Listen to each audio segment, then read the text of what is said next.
Hello there, members of our beautiful Bewildered Kahoot. How are you? How are you? Tell me right now. We've got a fun episode coming up for you today. We're going to be talking about all the ways we can trick ourselves into going against our own joy, even when we think we're going with that joy. Yeah, we'll talk about the difference between doing the things we love and the love of doing things, which are not the same. Yeah, and all the pitfalls that we create for ourselves in trying to love what we do and do what we love. So we hope you enjoy it, and we'll see you on the other side. Hi, I'm Martha Beck. And I'm Rowan Mangan, and this is another episode of Bewildered, the podcast for people who are trying to figure it out. Yes, like us. What are you trying to figure out? Marty, I am trying to figure out the endless kaleidoscopic workings of my own mind. And I just feel like lately I've been way more in the culture than usual. I think I'm trying, and this will go to what we're talking about later, but I think I've been trying to streamline things too much. And so lately I feel like I haven't been getting enough vegetables. I haven't been eating enough veggies. And I'm like, oh my God, I'm going to die of scurvy. True. And so I saw an ad on social media where they were like, we'll give you 19 carrots, 5 heads of broccoli, a barrel full of kale, all in this little pouch, and you just slurp it down. Bob's your uncle. You've got more vegetables than a whole crew would need out on the ocean. You'll live forever. You'll live forever. You'll be so healthy. And I was like, shut up and take my money. And then they sent me these things. I love vegetables.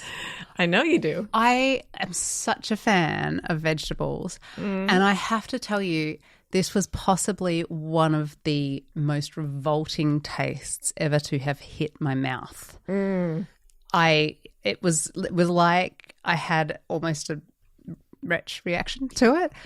And so it's so interesting because it's like a great lesson for me in how to be less of the culture and less like, if it's vegetables you need, have 19 in a little packaged thing. It's like, maybe just enjoy the odd salad. Maybe just steam some broccoli and put it on the side of your plate at dinner. You absolute moron, I said to myself, which wasn't kind.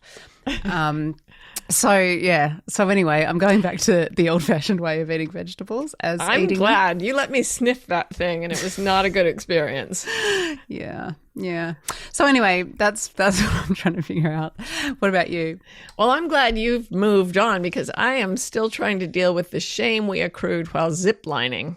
Oh, and it haunts me. It haunts my dreams. We just went on vacation. Yes, we did. Imagine. To Costa Rica, the beautiful country. And we went ziplining in the cloud forest. And if you don't know what that is, they hook you up with a little mechanism to a very, very long metal pole string thing. And I thought it would just be lightly gliding through the cloud forest. No, it's like 18 miles, I'm exaggerating, of very, very rapid descent down these lines. So I'm like, okay, I can do it. I've got no fear of heights. Then they put us in all our equipment and started giving us instructions. Remember I was that? terrified for before we got there. I don't like roller coasters, and I was scared that it was going to be that. And so Marty was like trying to talk me. It's funny, I shouldn't not talk me down from a ledge because it was a ledge that we were actually heading towards. But she was trying to calm me down. And then we reached the point that you refer to where they started giving us instructions. It's like the instructions should be just gravity, right? Right. And I started to get very tense because they were like, okay, if we wave at you like this, it means open your legs. If we jiggle the line, you will feel vibration. You must then break. The procedure for breaking is this. Ooh, ooh, ooh, ooh. And they're doing all these things. And I'm like, wait, I need to take notes. And I still think, like, why open your legs? Like, what's that going to... I think that was just them having a laugh at our expense. They're like, let's see if we can get them to open their legs wide. Yeah, all these American tourists. It was like a bunch of 19-year-old young man doing this. So Roe bravely went first down the first zip line. Then I went next. And as I was zipping along, looking at the pad, the platform where you land, Ro thought it would be nice for her to just be, cheerful and reassuring. So she started waving her arms wildly, which was the signal to open your legs. I couldn't tell who was waving. I just saw two arms waving, and by God, I followed the instructions. She opens her legs wide. Meanwhile, the young 19-year-old Costa Rican guy is saying to me, stop, you are confusing her. And all I heard him saying was, stop. And I was trying, and you know what? I stopped. I stopped in the middle of it and had to hand over hand myself back to the platform. And they were just disgusted with us. Then we get to the next one.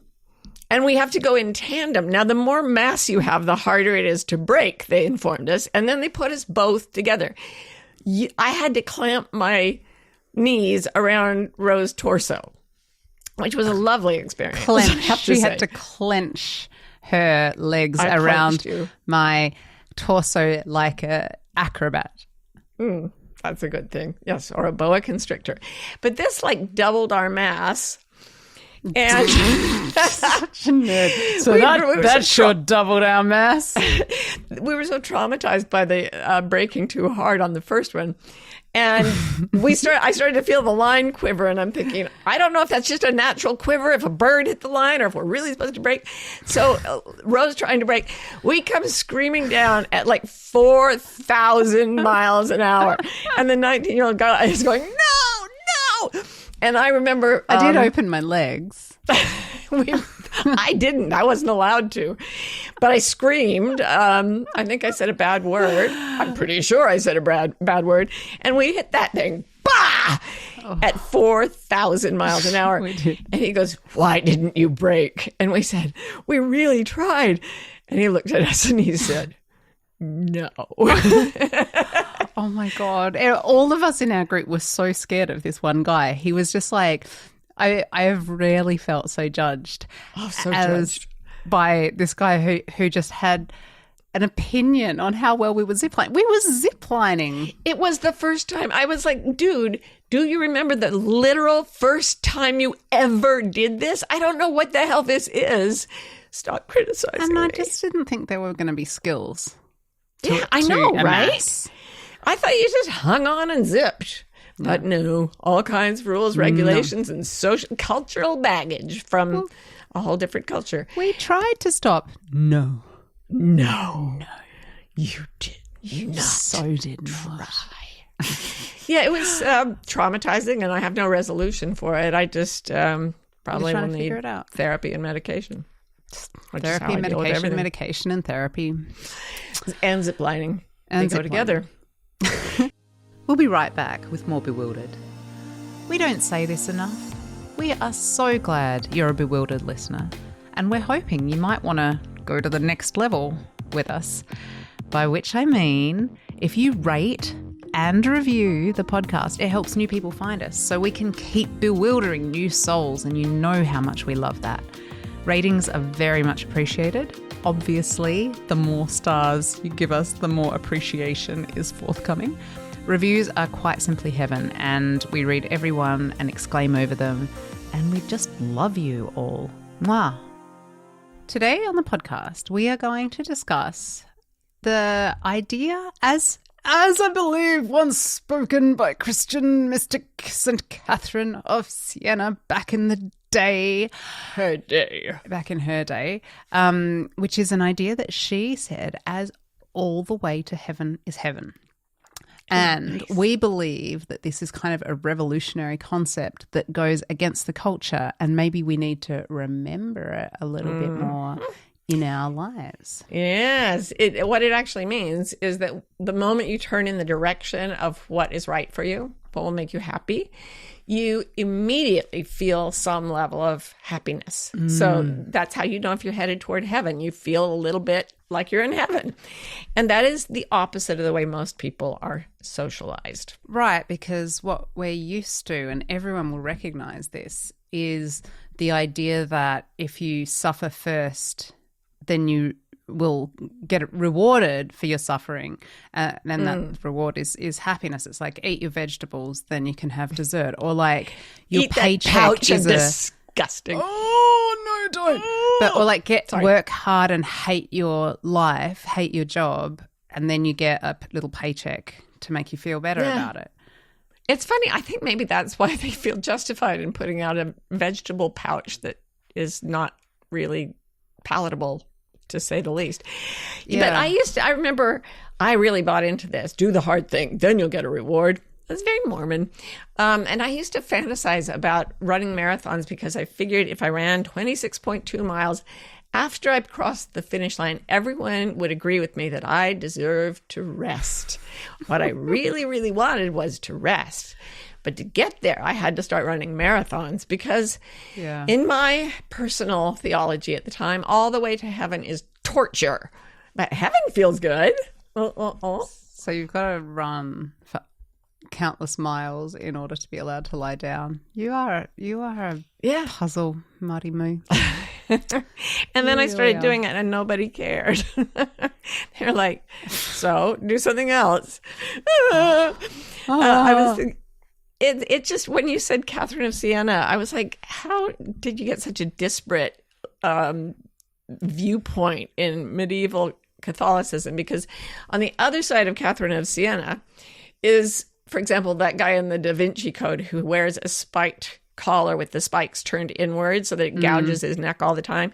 People that wore horsehair shirts so that they itched and like imprisoned their fleas in there to bite them more. It's all supposed to make you more righteous and make you go to heaven, but it doesn't.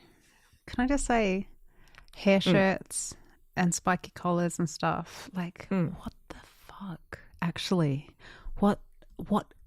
God, we are such strange beasts, aren't we? Like, what an absolutely bizarre, like, little logical loop to create. I know. It's so weird. And it's also weird, and I should say, because we're talking about, like, weird Christianity, that Christianity is the context for the idea of the hair shirt and the idea of all the way to heaven is heaven. So it's just people. It's just we all contain multitudes, and some of us contain multitudes of fleas so that we'll be ever so not itchy in the next life.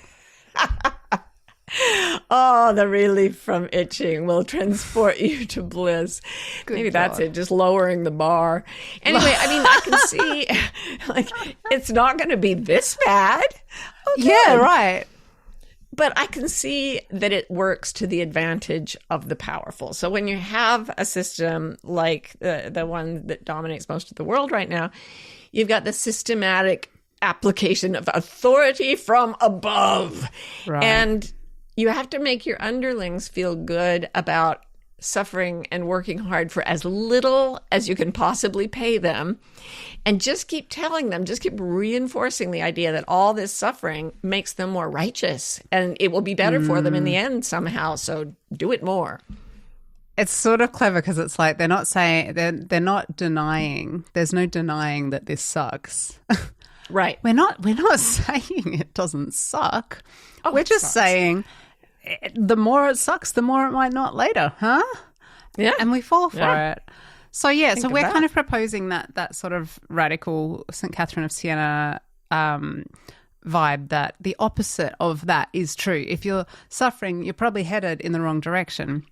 And so, what? And so if we can turn towards not suffering, stay with me here, then eventually actual joy, then it's just, look, it's Mother Beck 101, as I like to say. If something feels good, do more of it. If something feels bad, do less of it. That's sort of where we end up, right? Yeah. And I have been preaching this for a long time, and yet sometimes I still don't practice it. Like, today I got up and I was painting. I was painting watercolor. That's what I was doing. Should we say that this is a new thing that you do in the mornings? You now paint in the mornings. Yes. I get up and I have time to paint, and I hear everybody doing hard things in the rest of the house, and I'm like, I'm painting. Anyway, it's transports of delight, I promise.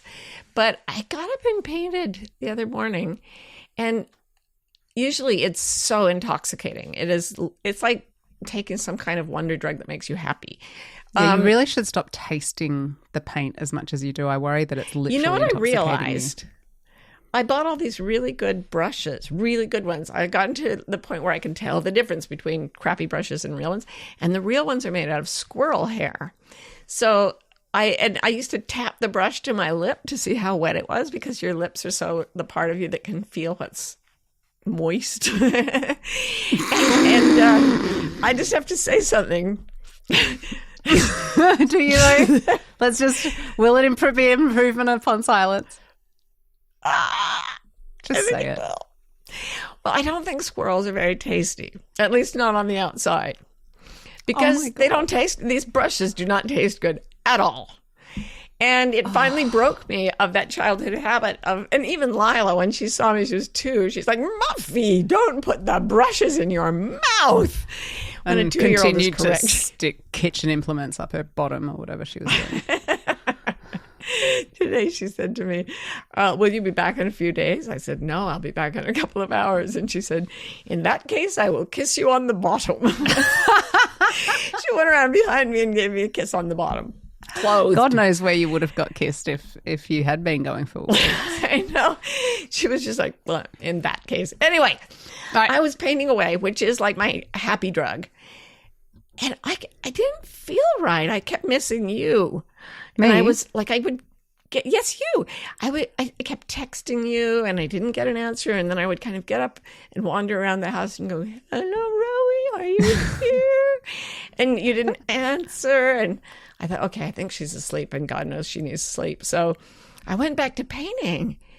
But I would have happily stopped if I could have just been with you. And I thought, oh no, my joy is gone. Painting doesn't work for me anymore. So, it was terrible. So this is interesting though. Like, this is a very good thing to unpack.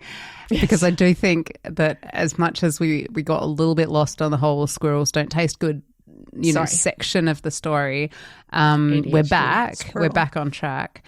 And I think that the very human thing in what you did is you did something wonderful, which was identify that painting in the morning makes you happy.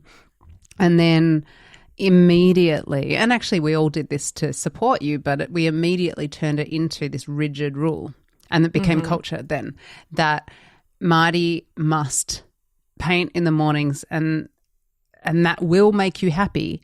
And let's not stop to wonder whether this morning the painting is actually causing you happiness. Paint. You will paint for happiness even if you're not happy. The less happy you are now, the more happy you'll be later, I think. That's right. Give me a whip to flagellate myself while I paint and taste squirrel Just use the brushes. There you go, squirrel for beating. So I was, and then here's the thing though. You finally woke up. And even though it's still painting time, I was like, you're up, and you came in and we started doing things. Actually, we started prepping podcasts and things. And I literally felt, when you're so thirsty that when you drink a drink of water, you feel it go all the way down and then the contentment rise up. Oh my God, yes. Other people. It actually just makes me thirsty. Just a minute. That was what it felt like. It felt like happiness just flooded into me and then started building up again until it filled me.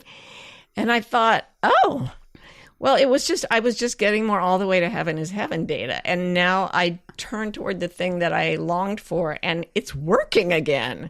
And I was very happy. Right, because we can put the brain in the place of our heart sometimes. And the brain says in the mornings, this is like one of our little Spanish exercises. Las mañanas yo dibujo. We're very early. We're in early in our Spanish. We're not. I would not call us native fluent.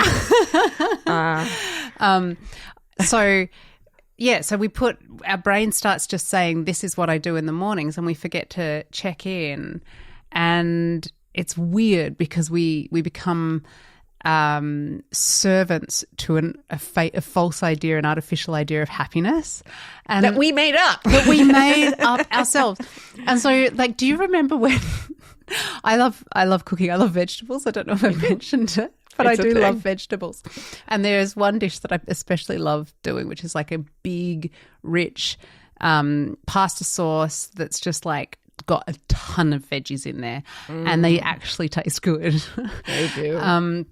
And the process of cooking it is something that, especially before Lila was born, I really, really loved it. And so there'd be a sort of ritual that I'd have probably once a week of, going out to the store and making sure I had a couple of onions and some zucchinis and, the bits and bobs. And then I would come and I would wash all the veggies and lay them out and dry them and cook them. And over time, and it was really yummy food, and we all enjoy it. And so then I'd freeze some, and then I very gradually I realized I was just making to have my pleasant cooking couple of hours that I liked and was my meditation and was my me time and everything. I had over time turned it into this massive undertaking where it was there will be 6 onions and there will be a whole truck full of zucchinis, and I was just and there would be I would have 2 big cast iron Le Creuset pots on the stove full, and then I'd have because I was doing both of them, I'd have to be balancing the spices between the 2 of them and the herbs, and it just turned absolutely berserk to the point that I was I can't make this dish is called mush. I can't make mush because I don't have a day and a half to do it in, and so no one gets yummy food because I can't right now make 2 months worth of food for a family of 4. What is that? Well, I think it's another example of taking something delightful and pushing it to excess, even if it stops feeling like the way to heaven, and just following that way away from heaven. Yeah. Because you've mutated the form of it. You've got the letter of the law. I'm going to make mush, it makes me happy. Supplants the spirit of the law. Who wrote that? La Montaigne wrote that. So you got to go with the spirit of the law. A mountain wrote that? I don't remember. Anyway, a French philosopher. Anyway, he wrote the letter of the law, the spirit of the law. It's good. It's good shit. Anyway, the point is, while you're slamming away with vegetables, or painting, or sucking your squirrel, or whatever. Oh boy, that one. God. Okay. That sounds not only nasty, but blushing. Impossible. This is the first time I've ever blushed while we've been making this podcast. And I'm just having a moment. All right. Look, here's the brush. It's not anything sexual. It's just a paintbrush. Okay. Anyway, while you're dealing with your stuff, you have to be really attentive to the part of you that senses joy. You have to be, shut up. Shut right up.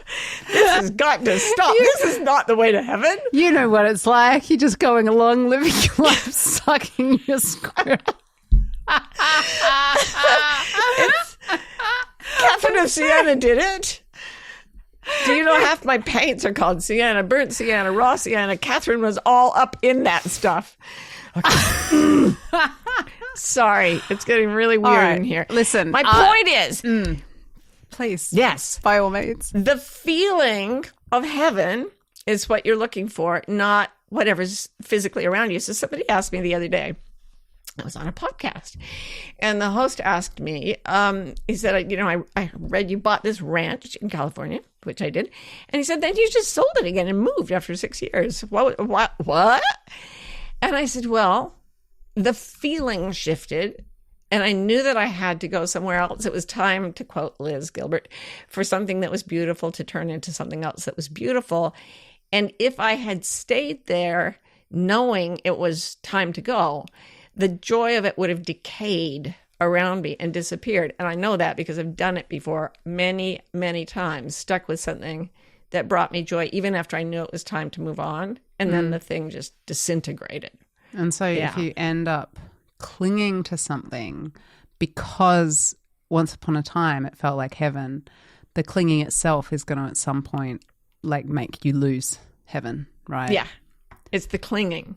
Yeah. Yeah. It wasn't the ranch I was supposed to follow. It was the feeling that made me by that ranch. Yeah. And so when that feeling said, now move, I had to move to stay in the feeling. It was never about the ranch. It was about the feeling that took me there. Yeah.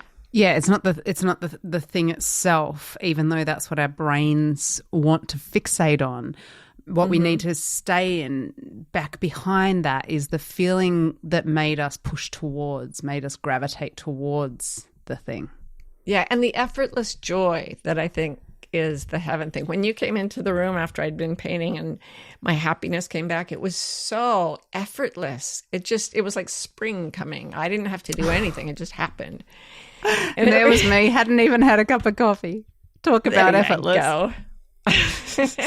Well, it reminded me of this quote from the Upanishads, which I love, and it goes through a whole litany of all the senses, but it basically goes, not that which the eye sees, but that whereby the eye can see. Know this to be Brahman, the eternal, and not what people hear adore. Not that which the ear hears, but that by which the ear can hear. And then it finishes with, not that which the mind thinks, but that whereby the mind can think. Know that to be Brahman, the eternal. That is... And not what people hear adore, yeah. Freaking fantastic, isn't it? That I love how slippery it is even there. It's what we're talking about is that whereby the mind can think, that whereby the eye can see. And that's, I guess, what we're there. It's not something you can name. You can only go on. I think that's why we got that quote, all the way to heaven is heaven, from a mystic. Because when you say that whereby the mind can think, the cognitive mind, at least the way we're trained to use our minds, is like, what? Yeah, the culture is just like, that doesn't look like anything to me. Right. So, because it's about consciousness. It's about, whatever's different, looking out through the eyes when a body is alive that is not looking out when that same body is dead. It's about the essence that causes us to be aware. It's about awareness, which is beyond thought. And that is, you're right, it's a slippery fish for someone trained in modern culture. Yeah. Yeah. But I was thinking about that when I painted today. It's not about the painting I'm working on. I could throw that away in a minute. It's not even about painting itself. It's about finding and tracking the thing that makes me love to paint. And one day it made me go look for you, but it was the same awareness, the same consciousness. And if I define something as heaven and stop paying attention to the awareness whereby my mind can think and my eyes can see and my ears can hear, I stop paying attention to the essence of everything, and I lose heaven right then. Right. And it's almost like there's a subject-object problem where we fixate on the thing we're looking at the time. This is like a correlation causation or something. Like if I have an amazing feeling while looking at this candle, I'm like, the candle, it's the candle. Right. And so everything flows into the object that happened to be there. And we forget to step back into that that much more amorphous sense that, again, our culture, our language won't name. Yes. Except all the way to heaven is heaven. Yeah. So the attachment, and it's that attachment. It's not even the problem's not even the candle. It's the attachment to the candle. Yeah, exactly. Or the attachment to the painting, or attachment to sucking squirrels. Or a person. Yes. That's right. My great love of sucking squirrels has lost its essence for me. Yeah, but you can see how our minds do this, how there's this very human tendency where the clinging and attachment, what it actually can look like from the outside is just a sort of habitual mindlessness, like oh God, I can't, it's just so embarrassing that I'm even trying to say this, but las mañanas yo dibujo. Or and maybe there's another one for paint. Dibujar Yeah, means to there is, draw. and it sounds more like painting, but I won't say painto because someone's going to write a letter. Sometimes Marty and I try to speak Spanish, and we speak so little Spanish that we just start saying English with O on the end of the words. Yeah, and We don't mean to. to. Yeah. It's what I say, Oh, God. So We'll be I better. think Promise. we'll do better, guys. Folks. So when something becomes habitual, I think that there's something built in that is a lie that the culture tells us about efficiency. So yes. when you turn something into a habit, you're streamlining it. It's you no longer have to think about it. In the mornings I paint. Right. And so you create your procedure document around it, and then you do it mindlessly and become a robot about it. And that happens really quickly, I think. And I'm sure, like, in an evolutionary way, it's a smart thing to take up less RAM, you know? Yeah, like, it literally does that. Yeah. And so It goes deeper into the brain. Yeah. Yeah. So, and you don't make mistakes because you've got your checklist that you're just running through, and then you stop checking in to see whether it's still giving you the feeling that made you want to do it in the first place. Right. And it's interesting for me to think about this because I love creating systems. It's like this very strange kind of passion that I have. And yet systems are the very thing that can be the enemy if you aren't present in your body within the system. Like if you check out and the system is running you rather than you participating with the system. Does that make sense? Present in your body. Yeah, I love that. I think that present in your body is probably the closest that we can find language for that stepping back from the object into that by which, how does it go in the Upanishads? That by which that whereby the eye that can whereby see. the eye can see. Whereby the body can feel, I guess. Yeah. And so it's tempting to create a process document, a procedure document for your whole life and just repeat things over and over and be living in maximum efficiency and forget to check if you're having fun anymore. Right. You know what I mean? So we got to figure it out. How do we, Ro? I will tell you in just a minute.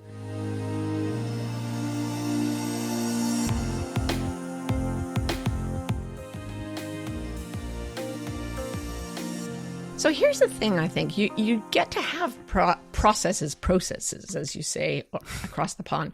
Like, I'm not going to stop getting up to paint in the morning. I really love it. And I have my life all set up to accommodate that. But within the systems you create, you have to be very relaxed and fluid and know that it's not the thing you're doing. You're doing what you love or you're not going to heaven. But it's the love that is the point, not the thing. So the center of it all is that, as you said, staying present in your body and sensitive to the sensation of joy. So never take your eyes off that. Never take your heart off that. It always feels to me like I'm literally physically being pulled by the heart. Right. And yet what we grapple with is that at the same time we're being pulled in another way by the mind, and especially the part of the mind which tends to form culture. And so it's almost like where we need to stay is in a sort of heart-centered vigilance, a heart vigilance, not the sort of vigilance that we think of when we think about staying hypervigilant or any of those sort of fear-based ideas, but just keeping your heart present and vigilant to where you are in your day, in your process. It's so interesting because you think about the guard on the wall and that kind of vigilance, and it's very, it's almost bellicose. There's a warlike imagery to it, but an alert, a vigilant heart is a soft creature. Yes. You know, it's like you're holding a baby or an animal and you're being very sensitive to whether or not it's asleep or awake. You know, like it's like a felt alertness sort of thing. Yeah, but it's very gentle and very soft and very kind to the self. Yeah. And the thing about this, in the book I just wrote, it talks about how the parts of the brain that get anxious also are not kind. They're not gentle. So when you go into that gentle frame of mind, you're working with your whole brain, which includes systems. So you can have a very, very exacting system. You can be doing scientific experiments, biological engineering, whatever you're doing, and it has to be incredibly, well, that's what I do in the mornings after I paint. Sucking squirrels. It can be, you have a procedure document and you're checking the boxes and it's incredibly rigid, and you can still pay attention to your heart to know when it's time to put things away and go play with your children or take a bath or laugh with your friends or whatever it is. The heart vigilance can include all the systems. Whereas when we have the systems alone in our cultural context, they tend to exclude the heart. Yeah, yeah. And there's sort of part of that is remembering that all the way to heaven is heaven, but that way is constantly changing. The mind will want the way to be exactly the same and a straight line. And it's about using that heart vigilance to continuously adapt and change course according to where the joy is in the body. And I always think about, I don't know if this is a good example or not, but I always think about the moment when I was trying to decide if I finished school and if I was going to study law or not at university. And there's this sort of assumption that if you get good enough results and you're not a math science person, that you'll go and study law because that will earn you. Yeah, that's the path that will earn you the most money, which is such a problematic assumption, but it's really present there. I should say. And prestige too. Yeah, I guess so. It's like just in the hierarchy, it's the top of the hierarchy. Right. Which is very random. Like lawyer in the array of possible futures seems quite arbitrary to me. But anyway, I had to make that decision really quickly. Law is or was an undergraduate degree in Australia. So I was 18 and had to sort of make the decision on the day when the results came out. And I'm just so grateful that at 18 I had the clarity of mind to sort of say, look, if the idea of studying it, if the idea of going to school and learning about it makes me feel like death, then the thing that I'm going to end up doing with my day is going to feel like death, not life, And so thank God, because I have friends who went down that road for the exact cultural reason that I considered it and ended up having breakdowns and having, really, really rough times because that's not the road, that's the culture, that's not the way to heaven, that's the way to hell. So it was sort of interesting because it was one of those moments where I could feel the pressure saying, no, it won't be much fun, but it'll be fine because in the end you'll make money, which is almost like feeling good. Almost like so joy. True. Almost. Just not quite the cigar. And, as you said, you've had friends. I've had clients who have thrown their lives into doing the highest prestige, highest money thing, whatever it was. And they just kept doing it because, even though they hated it, because societally they were being given so much pressure to see that as success. And they were absolutely miserable. Because as you said, if it's hell now, it'll be hell later. And by the way, thank you, Past Row. Yes, thanks, for Past Row. giving us this life. Because, I reckon I'd still be here. I just would be here with more messed up, horrible days in my past. I'd still have ended up here. But so there's like two things we're talking about, it seems to me. Like there's the things that are purely a cultural import where it's just like be lawyer equals the right thing to do. And then the other thing is when you start doing something because it feels good and then stop checking in, right? And I have this weird thing. Regular listeners will know that I get into these strange little enthusiasms that are quite bizarre. And at the moment, my strange little bizarre enthusiasm is not sucking squirrels, but actually, I know. I let you take care of the squirrel sucking department in our household. But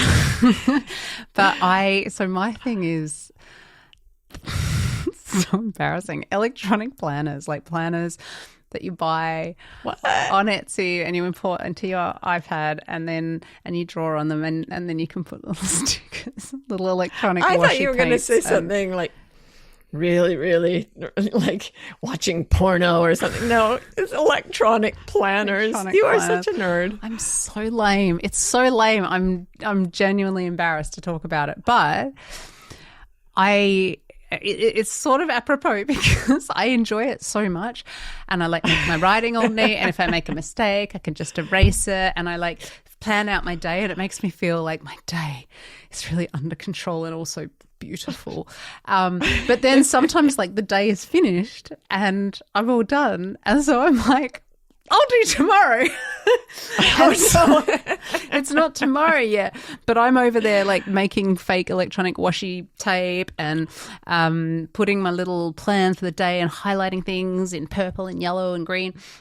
And then I go to bed and I wake up in the morning and it's like, I haven't slept. I'm sick. I don't have the energy for all of this crap that my yesterday person thought would be a good idea. And so it's so strange. It's just such a strange thing to get caught in because my planner says really confidently that I should do it, but I don't feel like it.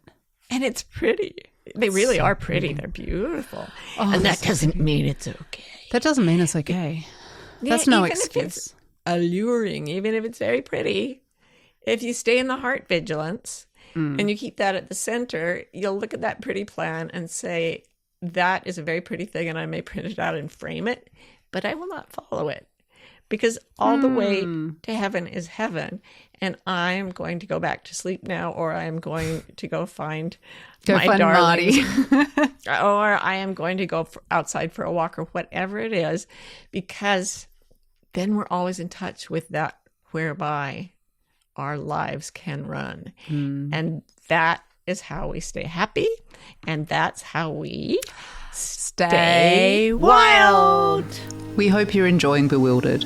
If you're in the USA and want to be notified when a new episode comes out, text the word WILD to 570-873-0144.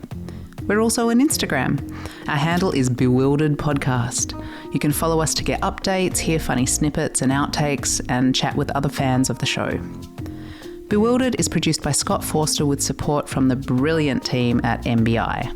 And remember, if you're having fun, please rate and review, and stay wild.